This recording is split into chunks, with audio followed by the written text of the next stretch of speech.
మహాగణాధిపతయే నమః. ఓం గురుభ్యో నమః. ఓం శ్రీమాత్రే నమః. పరమేశ్వర స్వరూపమైనటువంటి జ్యోతిష, వాస్తు మరియు ఇతర అనేకమైనటువంటి శాస్త్రములను మనకు అందించినటువంటి మహర్షులకి నమస్కారం. హయగ్రీవ హయగ్రీవ హయగ్రీవేతియో వధేత్ తస్య నిస్సరతే వాణి జన్మకన్యా ప్రవాహవత్. అరుణాం కరుణాతరంగితాక్షీం ధృతపాశాంకుశపుష్పబాణచాపాం అనిమాదిభిరావృతాం మయూకైః అహమిత్యేవ విభావయే భవానీం. శ్రీమాత్రే నమః. ప్రేక్షకులకి ఆ లలితాంబిక అమ్మవారి యొక్క అనుగ్రహం పరిపూర్ణంగా కలగాలని మనస్ఫూర్తిగా కోరుకుంటూ మనం ఈరోజు చెప్పుకోబోయే టాపిక్ ఏమిటంటే, మనం ఇప్పుడు ఈ ఉగాది నుంచి ఉన్నటువంటి గ్రహస్థితి రీత్యా మనం చెప్పుకున్నాం ఎటువంటి వారికి ఎటువంటి ఫలితాలు వస్తాయి అనేటువంటిది. అయితే చాలామంది అడుగుతుంది ఏమిటంటే, నన్ను ఆ ఫలితాలు చూసిన తర్వాత, ఏమండి ఇప్పుడు పలానా దగ్గర పాపగ్రహం ఉన్నందుకు ఈ విషయాల్లో జాగ్రత్తగా ఉండాలి అని అన్నారు, కానీ అవి కంపల్సరీ ఒక్కోసారి మనకి చేయవలసి వస్తుంది. అంటే అలాగా, ఉదాహరణకు వృషభ లగ్నం ఉంది, పంచమంలో కేతువు, సంతాన విషయంలో జాగ్రత్త అన్నారు. అదేవిధంగా కుంభలగ్నం ఉంది, లగ్నంలో శని, కాబట్టి వారి యొక్క లైఫ్ విషయంలో జాగ్రత్త అన్నారు.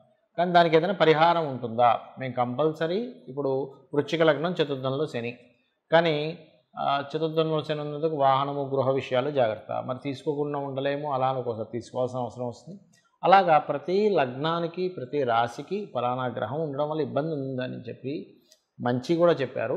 కానీ దానికి ఏదైనా మేము అది కంపల్సరీ చేయవలసి వస్తే దానికి ఏదైనా పరిష్కారం ఉందా అని అడుగుతున్నారు. కాబట్టి దానికి ఒక్కొక్క రాశి వారికి, రాశి తెలిసిన వారి రాశి లేదా లగ్నం తెలిస్తే ఇంకా మంచిది, ఏం చేసుకోవాలనేటువంటి విషయం మనం తెలుసుకుందాం. కర్కాటకం వారికి మరొక చిన్న విషయం ఏంటంటే, భాగ్యస్థానంలో రాహు సంచారం జరుగుతున్నందుకు ముఖ్యంగా ఈ సంవత్సరం మొత్తం కూడా, ఈ క్రోధినామ సంవత్సరంలో మీరు పితృదేవత ఆరాధన కనుక చేసుకున్నట్లయితే, ఎప్పుడైనా రాహు భాగ్యస్థానంలో సంచరిస్తున్నాడు అంటే పితృదేవత ఆరాధన ఖచ్చితంగా చేసుకోవాలి. అందులో ముఖ్యంగా కర్కాటక లగ్నం వారికి. అప్పుడేమవుతుంది, దీనివల్ల బోల్డ్ అని బెనిఫిట్స్. ఒకటి, ఫాదర్తో మీకు ఉండేటువంటి రిలేషన్ కానివ్వండి, మీ పితృదేవతల యొక్క అనుగ్రహం కానివ్వండి, చాలా చక్కగా రావడం జరుగుతుంది. ఇక సింహలగ్నము, సింహరాశి, సింహం వారికి కనుక చూసుకున్నట్లయితే, ప్రధానంగా ఇక్కడ మీకు రెండవ స్థానంలో ధనస్థానంలో కేతువు యొక్క సంచారము, సప్తమ స్థానంలో శని యొక్క సంచారం జరుగుతుంది. అలాగే అష్టమంలో రాహు, అంటే మూడు గ్రహాలు ఇవి మెయిన్గా 8th హౌస్లోని, 2nd హౌస్లోని, 7th హౌస్లో రూల్ చేస్తున్నాయి. 2nd హౌస్ అంటే ధనస్థానము, ధన ప్రదేశంలో కేతువు ఉన్నాడు. కాబట్టి ఎప్పుడైతే ధనస్థానంలో కేతువు యొక్క సంచారం జరుగుతుందో, ఇది ప్రధానంగా ఒకటే గుర్తుపెట్టుకోండి, కేతువు ఎప్పుడైతే 2లో ఉన్నాడో, 2లో ఉన్నటువంటి కేతువు యొక్క ఫలితం ఎలా ఇస్తుంది ఏమిటి అని చెప్పి చూసుకున్నట్లయితే,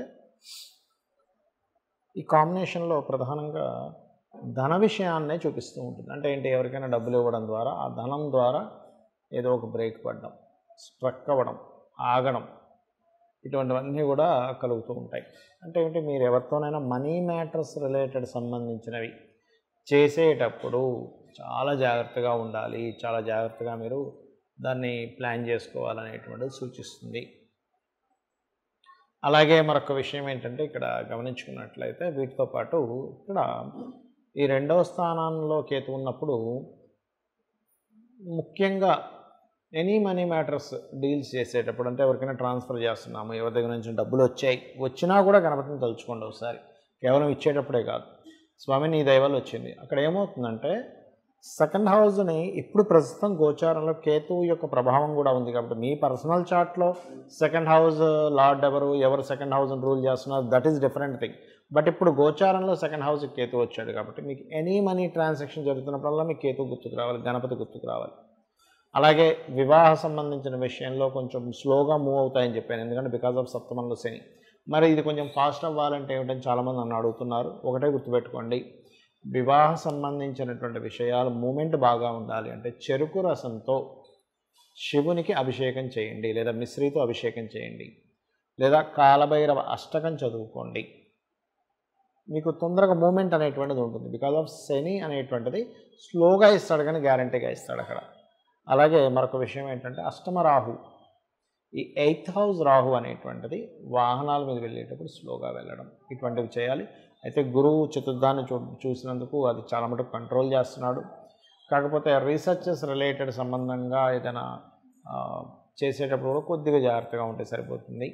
అయితే ఈ చతుర్థాన్ని ఎప్పుడైతే గురువు చూస్తున్నాడో ఇది ప్రాపర్టీస్ మూలంగా బాగుంటుందని చెప్పని నిజంగానే ప్రాపర్టీస్ మూలంగా మీకు లబ్ధి ఉంటుంది కాబట్టి మీరు ప్రాపర్టీస్ మీద బాగా ఇన్వెస్ట్మెంట్ చేస్తూ ఉండండి. ఖచ్చితంగా మీకు బాగుండడం జరుగుతుంది.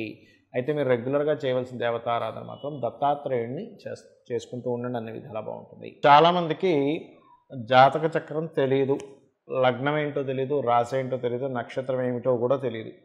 మరి అలాంటి వారు ఈ ఉగాది నుంచి మా జీవితం చాలా బాగుండాలంటే ఏం చేయాలి?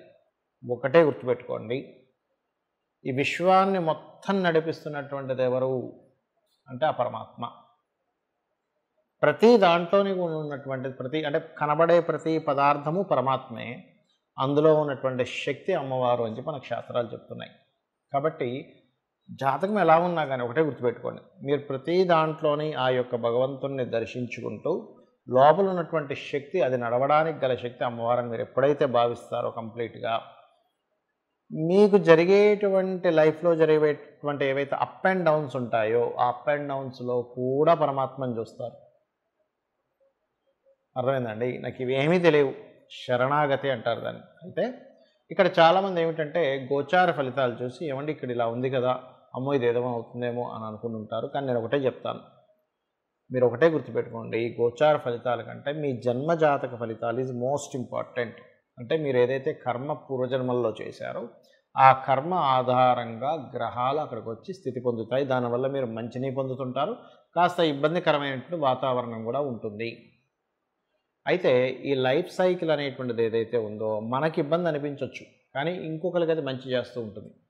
ఉదాహరణకు ఒక వ్యక్తి సైకిల్ పంచర్ అయింది, లేకపోతే ఒక వెహికల్ పంచర్ అయింది, నీకు పంచర్ అయింది ఇబ్బంది, కానీ ఆ పంచర్ చేసే అతనికి అది ఒక మంచి జరుగుతుంది. నీకు ఒక కడుపు నొప్పి వచ్చింది, నీకు ఇబ్బందే, కానీ ఒక డాక్టర్కి అది ఒక సైకిల్ లాగా పనిచేస్తుంది అతనికి ఒక ఉపాధిగా. కాబట్టి ఏమిటి, ఎంతసేపు నీ వల్ల ఇంకొకరికి కూడా ఉపయోగపడుతుంది కదా, నీకు కొంచెం ఇబ్బంది కలగవచ్చు కానీ ఇంకోటి ఉపయోగపడుతుంది కదా అనేటువంటి ధోరణితో ఉంటే మనకు ఉండేటువంటి ఇబ్బందులు తగ్గుతాయి. ఒకటి అంటే తగ్గడం అంటే ఇన్ సెన్స్ అర్థం చేసుకుంటాం దాన్ని. అయితే ఇక్కడ జన్మజాతకం ముఖ్యమైన ఎందుకంటున్నానంటే మీ జన్మజాతకంలో లగ్నం ఏదైతే ఉందో దాని పాత్ర చాలా ఎక్కువగా ఉంటుంది. అంటే మీ లగ్నం ఏమిటి, అది ఉన్న స్థితి ఏమిటి, దానివల్లే మీ యొక్క జీవితంలో ఆ స్థితులు జరుగుతూ ఉంటాయి. కాబట్టి లగ్నాధిపతి బలంగా ఉన్నాడా బలహీనంగా ఉన్నాడు, బలంగా ఉంటే పర్లేదు, బలహీనంగా ఉంటే ఎలా బలం పరచుకోవాలని మన జన్మజాతకంలో ఉంటుంది. దీంతోపాటు అతి ముఖ్యంగా ద్వితీయాధిపతి అంటే ధనాధిపతి ఎలా ఉన్నాడు మన పర్సనల్ చార్ట్లో. ధనాధిపతి బాగున్నాడు, డోంట్ వరీ. ఇబ్బంది పడుతున్నాడు, ఏ గ్రహాల ద్వారా కనెక్ట్ అయింది, ఇబ్బంది ఎలా దాన్ని తొలగించుకోవాలి. సింపుల్ ఎగ్జాంపుల్ చెప్పాలంటే చూడండి, ఇప్పుడు మనం నడుచుకుంటూ వెళ్తున్నాం, ఒక మనకి ఒక ముళ్ళు గుచ్చుకుంది కాలుకి, నడవలేకపోతున్నాం, నడుస్తుంటే ఇంకా గుచ్చుకుంటుంది. వెంటనే ఏం చేస్తాం, మనం ఆగి ఆ ముళ్ళుని జాగ్రత్తగా ఇంకొక పిన్నీస్ పెట్టో ఏదో పెట్టి తీసేసి అప్పుడు మనం ఫ్రీగా నడవగలుగుతాం. అలాగే ఈ ముళ్ళు ఇంకో గ్రహం అనుకోండి, కాసేపు మన కాలు ముళ్ళు, ఇప్పుడు ఇది గుచ్చుకోవడం వల్ల ఇబ్బంది పడుతుంది. అక్కడ అదేవిధంగా మీ ధనాధిపతి ఏదో బ్లాకేజెస్లో ఉంటుంది, ఆ బ్లాకేజ్ ఏ గ్రహం ద్వారా జరిగిందో చూసుకొని దాన్ని క్లియర్ చేసుకోవాలి. అలా ఒకటి కాదు రెండు కాదు, మీ తృతీయాధిపతి అంటే మీకు సహకరించే వాళ్ళు ఎందుకు ఉండట్లేదు, ఎందుకు మాటి కమ్యూనికేషన్స్లో ఇబ్బందులు అవుతున్నాయి, దానికి పరిహారం ఏమిటి అంటే దానికి ఏమిటి పరిహారము, సూర్యభగవాను చూస్తూ ఓం మిత్రాయ నమః మంత్రం పరిహారం. గృహం ఎందుకు కొనుక్కోలేకపోతున్నారు, గృహయోగం నాకు లేదా, విద్యాయోగం నాకు లేదా అనుకుంటూ ఉంటారు. దాన్ని చతుర్థాధిపతిని బట్టి చూస్తూ ఏ డైరెక్షన్లో కొనుక్కోవాలో చూడాలి. సంతాన అభివృద్ధి ప్రతి ఒక్కరికి ఉంటుంది, మా సంతాన అభివృద్ధిలోకి వెళ్ళాలండి, మా పిల్లలు మాలా ఇబ్బంది పడకూడదు, కష్టపడకూడదు, కొంచెం వాళ్ళైనా బాగుండాలి, ప్రతి తల్లిదండ్రి తపన పడుతూ ఉంటారు. దానికి సంతాన కారకుడు ఎలా ఉన్నాడు, సంతానం అభివృద్ధి కలగాలంటే ఏం చేయాలనేటువంటిది ఉంటుంది. అదేవిధంగా రుణరోగ శత్రు తగ్గాలంటే ఉపాసనా మార్గం, అంటే పంచమాధిపతి ఎవరయ్యారు, పంచమాధిపతిని బట్టే మీకు ఉపాసన అనేటువంటిది ఉంటుంది. దాని ద్వారానే మీరు రుణరోగ శత్రువుల్ని జయించగలుగుతారు.